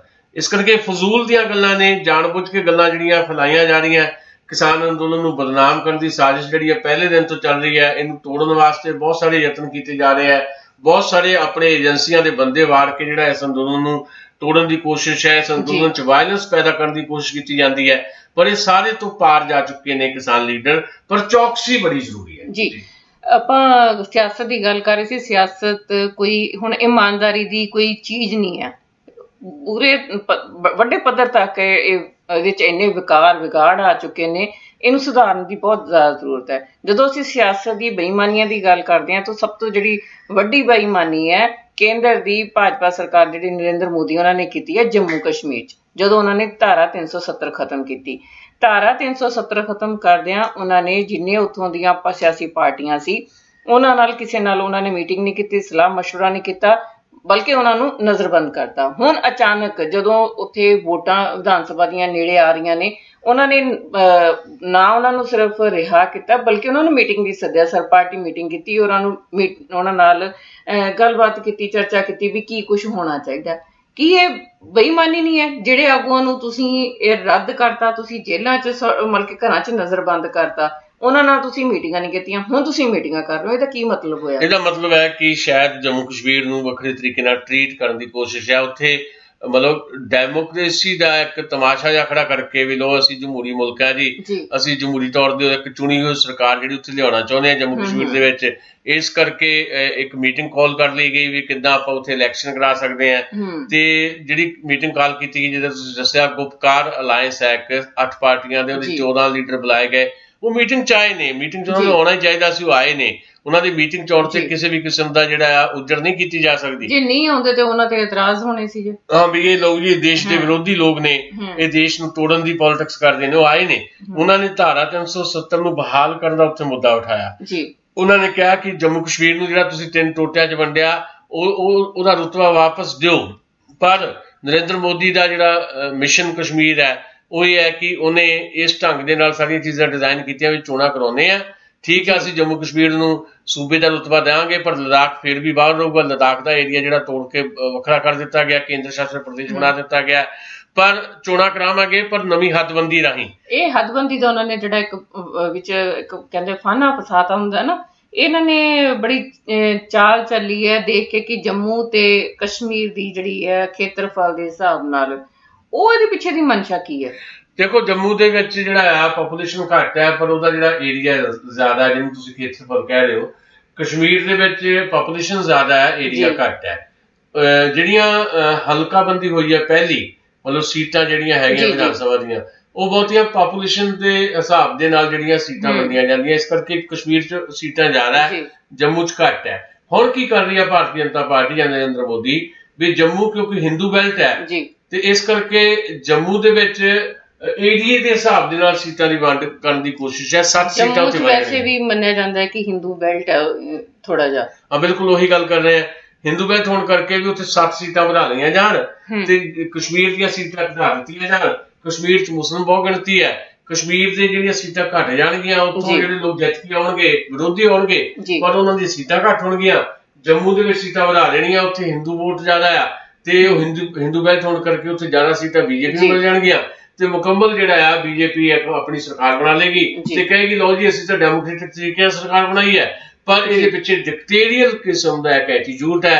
ਇੱਕ ਹਿੰਦੂ ਚਿਹਰਾ ਜਿਹੜਾ ਹੈ ਉੱਥੇ ਮੁੱਖ ਮੰਤਰੀ ਦੇ ਤੌਰ ਤੇ ਪੇਸ਼ ਕੀਤਾ ਜਾਏਗਾ ਤੇ ਮੁੜ ਕੇ ਹਿੰਦੂਤਵ ਦੀ ਜਿਹੜੀ ਪੋਲਿਟਿਕਸ ਹੈ ਉਹ ਕਸ਼ਮੀਰ ਤੇ ਲਾਗੂ ਕੀਤੀ ਜਾਏਗੀ। ਕਸ਼ਮੀਰ ਨੂੰ ਬਰਬਾਦ ਕਰ ਦਿੱਤਾ ਇਸ ਤਰ੍ਹਾਂ ਦੀਆਂ ਨੀਤੀਆਂ ਨੇ। ਦੁਨੀਆ ਦਾ ਧਰਤੀ ਦਾ ਸਵਰਗ ਕਿਹਾ ਜਾਣ ਵਾਲਾ ਕਸ਼ਮੀਰ ਇਹਨਾਂ ਨੇ ਨਰਕ ਬਣਾ ਦਿੱਤਾ ਹੈ ਤੇ ਹੁਣ ਕਾਰਪੋਰੇਟ ਦੀਆਂ ਨਜ਼ਰਾਂ ਉਹਦੇ ਤੇ ਸੀ ਨਾ, ਇਸ ਕਰਕੇ ਨਰਿੰਦਰ ਮੋਦੀ ਸਰਕਾਰ ਉਹਦੇ ਪਿੱਛੇ ਪਈ ਹੋਈ ਹੈ। ਬਿਲਕੁਲ ਇਸੇ ਕਰਕੇ ਉਹ ਸਾਰੀਆਂ ਚੀਜ਼ਾਂ ਕੀਤੀਆਂ ਜਾ ਰਹੀਆਂ ਤੇ ਮਿਸ਼ਨ ਕਸ਼ਮੀਰ ਉਹਨਾਂ ਦਾ ਇਹੀ ਹੈ ਵੀ ਕਿਸੇ ਵੀ ਤਰੀਕੇ ਦੇ ਨਾਲ ਤਾਂ ਜੋ ਦੁਨੀਆ ਇਹ ਨਾ ਕਵੇ ਵੀ ਤੁਸੀਂ ਕਬਜ਼ਾ ਕਰੂ ਇੱਕ ਨੀਤੀ ਦੇ ਤਹਿਤ ਧੱਕਾ ਕੀਤਾ ਉੱਥੇ ਤੇ ਇਸ ਕਰਕੇ ਡੈਮੋਕ੍ਰੇਟਿਕ ਜਿਹੜਾ ਸਿਸਟਮ ਹੈ, ਜਿਹੜਾ ਇਲੈਕਸ਼ਨ ਜਿਹੜਾ ਪ੍ਰੋਸੈਸ ਹੈ, ਉਹਦੇ ਰਾਹੀਂ ਇਸ ਤਰ੍ਹਾਂ ਦੀਆਂ ਜਿਹੜੀਆਂ ਚੀਜ਼ਾਂ ਕਰਕੇ ਜੰਮੂ ਦੀਆਂ ਸੀਟਾਂ ਵਧਾ ਕੇ ਕਸ਼ਮੀਰ ਦੀਆਂ ਘਟਾ ਕੇ ਉੱਥੇ ਇੱਕ ਸਰਕਾਰ ਬਣਾਈ ਜਾਏ ਜਿਹੜੀ ਹਿੰਦੂਤਵ ਦੀ ਜਿਹੜੀ ਰਾਜਨੀਤੀ ਹੈ ਤੇ ਕਾਰਪੋਰੇਟ ਵਰਲਡ ਨੂੰ ਜਿਹੜੀ ਸੂਟ ਕਰਦੀ ਹੈ, ਉਹ ਸਾਰੀਆਂ ਚੀਜ਼ਾਂ ਉਹਨੂੰ ਡਿਜ਼ਾਈਨ ਕਰੇ। ਇਹਦੇ ਪਿੱਛੇ ਇਹੀ ਸਿਰਫ ਤੇ ਸਿਰਫ ਇਹੀ ਗੇਮ ਹੈ। ਜਦ ਕਿ ਜੇ ਤੁਸੀਂ ਜੰਮੂ ਕਸ਼ਮੀਰ ਦਾ ਫੈਸਲਾ ਕਰਨਾ ਹੈ ਤਾਂ ਜਿਹੜਾ ਉੱਥੋਂ ਦਾ ਆਮ ਕਸ਼ਮੀਰੀ ਹੈ ਉਹਦੀ ਰਾਏ ਲੈਣੀ ਜ਼ਰੂਰੀ ਹੈ। ਮੈਂ ਤਾਂ ਇੱਥੇ ਤੱਕ ਕਹਿਣਾ ਵੀ ਉੱਥੇ ਰਾਏ ਸ਼ੁਮਾਰੀ ਦੀ ਜ਼ਰੂਰਤ ਹੈ ਵੀ ਉਹ ਕੀ ਚਾਹੁੰਦੇ ਨੇ। ਜਿੰਨੀ ਦੇਰ ਤੱਕ ਕੇਵਲ ਇਹ ਨਹੀਂ ਜਿਹੜੇ 14 ਲੀਡਰ ਚੱਲ ਗਏ ਗੁਪਕਾਰ ਅਲਾਇੰਸ ਦੇ 8 ਪਾਰਟੀਆਂ ਦੇ, ਉਹਨਾਂ ਨਾਲ ਹੀ ਨਹੀਂ, ਜੰਮੂ ਕਸ਼ਮੀਰ ਦੇ ਲੋਕਾਂ ਦੀ ਨੁਮਾਇੰਦਗੀ ਕਰਨ ਵਾਲੀਆਂ ਗੈਰ ਸਰਕਾਰੀ ਜਿਹੜੀਆਂ ਆਰਗੇਨਾਈਜੇਸ਼ਨਸ ਹੈਗੀਆਂ, ਜਿਹੜੀਆਂ ਐਕਟਿਵ ਨੇ, ਉਹਨਾਂ ਨੂੰ ਵੀ ਸ਼ਾਮਲ ਕਰਕੇ ਤੇ ਫਿਰ ਇੱਕ ਆਮ ਬੰਦਾ ਜਿਹੜਾ ਆ ਕਸ਼ਮੀਰ ਦਾ, ਉਹਦੀ ਰਾਏ ਲੈ ਕੇ ਕਸ਼ਮੀਰ ਦਾ ਫੈਸਲਾ। ਕਿਉਂਕਿ ਉਹ ਜਿਹੜੀਆਂ ਸਿਆਸੀ ਪਾਰਟੀਆਂ ਨੇ ਉਹਨਾਂ ਨੇ ਵੀ ਕਈ ਲੋਕਾਂ ਦਾ ਕੋਈ ਭਲਾ ਨਹੀਂ ਕੀਤਾ, ਇਸ ਕਰਕੇ ਲੋਕਾਂ ਦੇ ਵਿਚਾਰ ਜਾਣਨੇ ਬਹੁਤ ਜ਼ਰੂਰੀ ਹੈ। ਬਿਲਕੁਲ, ਉਹ ਜਿਹੜੀਆਂ ਪੋਲੀਟੀਕਲ ਪਾਰਟੀਆਂ ਨੇ ਉਹਨਾਂ ਦਾ ਕਿਰਦਾਰ ਇਸ ਕਿਸਮ ਦਾ ਹੈ ਵੀ ਅੱਜ ਜਿਹੜੀ PDP ਵਾਲੀ ਆ ਉਹ ਮੁਫਤੀ ਮਹਿਬੂਬਾ ਮੁਫਤੀ ਤੇ ਉਹ ਤੁਹਾਨੂੰ ਪਤਾ ਹੈ ਕਿ BJP ਨਾਲ ਹੀ ਉਹਨੇ BJP ਨਾਲ ਸਮਝੌਤਾ ਕਰ ਲਿਆ, ਪਾਈਵਾਲੀ ਕੀਤੀ। ਬਿਲਕੁਲ 3.5 ਸਾਲ ਸਰਕਾਰ ਚਲਾਈ ਹੈ ਤੇ ਏਦਾਂ ਫਾਰੂਕ ਅਬਦੁੱਲਾ ਸਾਹਿਬ ਹੈ, ਉਮਰ ਅਬਦੁੱਲਾ ਸਾਹਿਬ ਹੈ ਜਾਂ ਕਾਂਗਰਸ ਪਾਰਟੀ ਹੈ, ਸਾਰੀਆਂ ਪਾਰਟੀਆਂ ਦੇ ਆਪੋ ਆਪਣੇ ਇੰਟਰਸਟ ਨੇ। ਇਹਨਾਂ ਦੇ ਆਪੋ ਆਪਣੇ ਇੰਟਰਸਟ ਜਿਹੜੇ ਆ, ਇਹਨਾਂ ਨੇ ਧਰਤੀ ਦੇ ਸਵਰਗ ਨੂੰ ਨਰਕ ਬਣਾਇਆ। ਇਹ ਨਰਕ ਫੇਰ ਕਿੱਦਾਂ ਸਵਰਗ ਹੋਣੇ, ਉਹਦੇ ਲਈ ਯਤਨ ਜਿਹੜੇ ਆ ਇੱਕ ਰਾਜਨੀਤਿਕ ਸ਼ਕਤੀ ਨਾਲ ਹੋਣੇ ਆ ਤੇ ਉਹਨਾਂ ਯਤਨਾਂ ਦੇ ਵਿੱਚ ਆਮ ਕਸ਼ਮੀਰੀ ਦੀ ਰਾਏ ਜ਼ਰੂਰੀ ਹੈ। ਇਸ ਕਰਕੇ ਜੋ ਕਸ਼ਮੀਰ ਦੇ ਜਿਹੜੇ ਚਿਨਾਰ ਸੜ ਰਹੇ ਨੇ, ਜਿਹੜੀ ਉਹ ਧਰਤੀ ਬਲ ਰਹੀ ਹੈ, ਉਸ ਧਰਤੀ ਦੇ ਉੱਤੇ ਫੇਰ ਤੋਂ ਇੱਕ ਸਵਰਗ ਦੀ ਬਹਾਲੀ ਜਿਹੜੀ ਹੈ ਉਹ ਰਾਜਨੀਤਿਕ ਇੱਕ ਇੱਛਾ ਸ਼ਕਤੀ ਤੇ ਹਾਂ ਪੱਖੀ ਜਿਹੜੀ ਪ੍ਰੋ ਕਸ਼ਮੀਰ ਜਿਹੜੀ ਉਹਦਾ ਸਪੈਸ਼ਲ ਸਟੇਟਸ ਜਿਹੜਾ ਹੈ ਉਹਨੂੰ ਬਹਾਲ ਕਰਕੇ, ਕਿਉਂਕਿ ਸਪੈਸ਼ਲ ਸਟੇਟਸ ਤੋਂ ਉਹਨਾਂ ਦਾ ਖਤਮ ਕਰ ਦਿੱਤਾ ਗਿਆ ਤੇ ਇਹ ਇਕੱਲਾ ਕਸ਼ਮੀਰ ਦਾ ਮਸਲਾ ਨਹੀਂ, ਪੰਜਾਬ ਤੇ ਵੀ ਆਉਣ ਵਾਲੇ ਦਿਨਾਂ 'ਚ ਹਮਲਾ ਹੋਣ ਵਾਲਾ ਹੈ। ਖਬਰਾਂ ਆ ਰਹੀਆਂ ਕਿ ਪੰਜਾਬ ਦੇ ਸਟੇਟਸ ਵੀ ਏਦਾਂ ਹੀ ਹੈ, ਕੇਂਦਰ ਜਿਹੜਾ ਵੱਧ ਤੋਂ ਵੱਧ ਆਪਣੇ ਅਧਿਕਾਰ ਆਪਣੇ ਕੋਲ ਰੱਖਦਾ ਜਾ ਰਿਹਾ, ਸਾਰੇ ਸਟੇਟਾਂ ਲਈ। ਬਿਲਕੁਲ, ਸਾਰੇ ਸਟੇਟਾਂ ਦੇ ਜਿਹੜੇ ਅਧਿਕਾਰ ਖੋਏ ਜਾ ਰਹੇ ਆ। ਪੰਜਾਬ ਬਾਰੇ ਨਵੀਆਂ ਖਬਰਾਂ ਆ ਰਹੀਆਂ ਕਿ ਪੰਜਾਬੀ ਬੋਲਦੇ ਇਲਾਕੇ ਪੰਜਾਬ ਨੂੰ ਦੇ ਕੇ ਤੇ ਇਹ ਕੀ ਬਿਲੋ ਪੰਜਾਬੀ ਬੋਲਦੇ ਇਲਾਕੇ ਤੁਹਾਨੂੰ ਦੇ ਦਿੱਤੇ ਹਰਿਆਣੇ ਤੋਂ ਕੱਟ ਕੇ, ਤੇ ਜਿਹੜੇ ਉਧਰ ਪਠਾਨਕੋਟ ਏਰੀਏ ਆ ਉਹ ਸਾਰੇ ਏਰੀਏ ਜਿਹੜੇ ਆ ਹਿੰਦੀ ਬੋਲਦੇ ਏਰੀਏ ਕਹਿ ਕੇ ਉਹਨੂੰ ਹਿਮਾਚਲ ਦੇ ਨਾਲ ਜਾਂ ਕਿਸੇ ਹੋਰ ਪਾਸੇ ਜੋੜ ਕੇ ਪੰਜਾਬ ਤੇ ਵੀ ਕਬਜ਼ਾ ਕਰਨ ਦੀ ਇੱਕ ਪੂਰੀ ਦੀ ਪੂਰੀ ਕੋਸ਼ਿਸ਼ ਹੈ। ਸੋ ਪੰਜਾਬ ਦਾ ਪਹਿਲੇ ਬਹੁਤ ਵੱਡਾ ਨੁਕਸਾਨ ਹੋ ਚੁੱਕਾ ਹੈ, ਕਸ਼ਮੀਰ ਉਸ ਨੁਕਸਾਨ ਨੂੰ ਹੋਰ ਜ਼ਿਆਦਾ ਸ਼ਿੱਦਤ ਦੇ ਨਾਲ ਬਰਦਾਸ਼ਤ ਕਰ ਰਿਹਾ ਹੈ। ਹੱਲ ਇਹਦਾ ਇਹੀ ਹੈ ਕਿ ਜਿਸ ਤਰ੍ਹਾਂ ਦਾ ਕਿਸਾਨ ਅੰਦੋਲਨ ਸਾਡੇ ਸਾਹਮਣੇ ਹੈ, ਇਸ ਅੰਦੋਲਨ ਨੇ ਇੱਕ ਪੁਲ ਦੇ ਤੌਰ ਤੇ ਕੰਮ ਕਰਨਾ ਹੈ ਤੇ ਵੱਖ-ਵੱਖ ਸੂਬਿਆਂ ਦੇ ਵਿੱਚੋਂ ਆਪੋ ਆਪਣੇ ਅਧਿਕਾਰਾਂ ਦੀ ਮੰਗ ਵੀ ਉੱਠਣੀ ਹੈ ਤੇ ਕਿਸਾਨ ਅੰਦੋਲਨ ਉਹਨਾਂ ਲਈ ਪ੍ਰੇਰਨਾ ਸਰੋਤ ਬਣਨਾ ਹੈ, ਕਿਉਂਕਿ ਤਿੰਨ ਖੇਤੀ ਕਾਨੂੰਨ ਵੀ ਸਟੇਟਸ ਦੇ ਉੱਤੇ ਹਮਲਾ ਆ, ਸੂਬਿਆਂ ਤੇ ਹਮਲਾ ਹੈ, ਕਿਉਂਕਿ ਤਿੰਨ ਖੇਤੀ ਕਾਨੂੰਨ ਜਿਹੜੇ ਬਣਾਏ ਗਏ ਨੇ ਉਹ ਸਿੱਧੇ ਤੌਰ ਤੇ ਕਾਨੂੰਨ ਬਣਾਉਣ ਦਾ ਅਧਿਕਾਰ ਸਟੇਟਸ ਕੋ ਆ, ਉਹ ਸਟੇਟ ਸਬਜੈਕਟ ਹੈ, ਬਣਾ ਕੇਂਦਰ ਸਰਕਾਰ ਰਹੀ ਹੈ, ਸੰਵਿਧਾਨ ਦਾ ਮਰਡਰ ਹੈ ਤੇ ਇਸ ਕਰਕੇ ਲੜਾਈ ਬੜੀ ਇੰਪੋਰਟੈਂਟ ਹੈ ਤੇ ਕਿਸਾਨ ਅੰਦੋਲਨ ਦੀ ਪੁਲ ਤੋਂ ਨਵੇਂ ਜਨ ਅੰਦੋਲਨ ਜਿਹੜੇ ਸ਼ੁਰੂ ਹੋਣੇ ਆ ਉਹ ਚ ਸੂਬਿਆਂ ਨੂੰ ਵਧੇਰੇ ਅਧਿਕਾਰਾਂ ਦੀ ਲੜਾਈ ਵੀ ਸ਼ਾਮਲ ਹੋਣੀ ਹੈ, ਜਿਸ ਚ ਪੰਜਾਬ ਵੀ ਲੜੇਗਾ, ਜਿਸ ਚ ਅਸਾਮ ਵੀ ਲੜੇਗਾ, ਜਿਸ ਚ ਪੱਛਮੀ ਬੰਗਾਲ ਵੀ ਲੜੇਗਾ, ਸਾਰੇ ਸੂਬੇ ਲੜਨਗੇ। ਜਿਹੜੀ ਏਕਾ ਅਧਿਕਾਰਵਾਦ ਦੀ ਜਿਹੜੀ ਪੋਲਿਟਿਕਸ ਹੈ ਭਾਰਤੀ ਜਨਤਾ ਪਾਰਟੀ ਦੀ, ਉਹਨੂੰ ਇਸੇ ਤਰ੍ਹਾਂ ਫੇਸ ਕੀਤਾ ਜਾ ਸਕਦਾ। ਜੀ ਬਿਲਕੁਲ, ਤੁਸੀਂ ਬਿਲਕੁਲ ਠੀਕ ਕਿਹਾ, ਕਿਉਂਕਿ ਜਿਹੜੇ ਅਕਸਰ ਅਸੀਂ ਇਹ ਗੱਲ ਕਹਿੰਦੇ ਹੁੰਦੇ ਆ ਕਿ ਮੁਲਕ ਜਿਹੜਾ ਉਹ ਜ਼ਮੀਨ ਨਾਲ ਨਹੀਂ ਬਣਦਾ, ਕਾਰਪੋਰੇਟ ਨਾਲ ਨਹੀਂ ਬਣਦਾ, ਸਿਆਸਤ ਨਾਲ ਨਹੀਂ ਬਣਦਾ, ਲੋਕ ਉਹਨੂੰ ਮੁਲਕ ਬਣਾਉਂਦੇ ਨੇ ਤੇ ਲੋਕ ਹੁਣ ਸੜਕਾਂ ਤੇ ਨੇ। ਔਰ ਖਾਸ ਤੌਰ ਤੇ ਜਿਹੜਾ ਕਿਸਾਨੀ ਅੰਦੋਲਨ ਹੈ ਉਹਨੇ ਇਹ ਜ਼ਮੀਨ ਤਿਆਰ ਕਰਕੇ ਦਿੱਤੀ ਹੈ, ਲੋਕਾਂ ਦੇ ਮਨ ਚੋਂ ਡਰ ਖਤਮ ਕੀਤੇ ਨੇ, ਇਸੇ ਕਰਕੇ ਉਹ ਸੰਘਰਸ਼ਾਂ ਤੇ ਰਾਹ ਤੇ ਤੁਰੇ ਨੇ। ਤੇ ਤੁਹਾਡਾ ਸੁਸ਼ੀਲ ਸਾਂਝ ਜੀ ਬਹੁਤ ਬਹੁਤ ਧੰਨਵਾਦ। ਅਗਲੇ ਹਫਤੇ ਅਸੀਂ ਫਿਰ ਨਵੇਂ ਕੁਝ ਮੁੱਦਿਆਂ ਦੇ ਨਾਲ ਮਿਲਾਂਗੇ। ਮਿਹਰਬਾਨੀ, ਸ਼ੁਕਰੀਆ।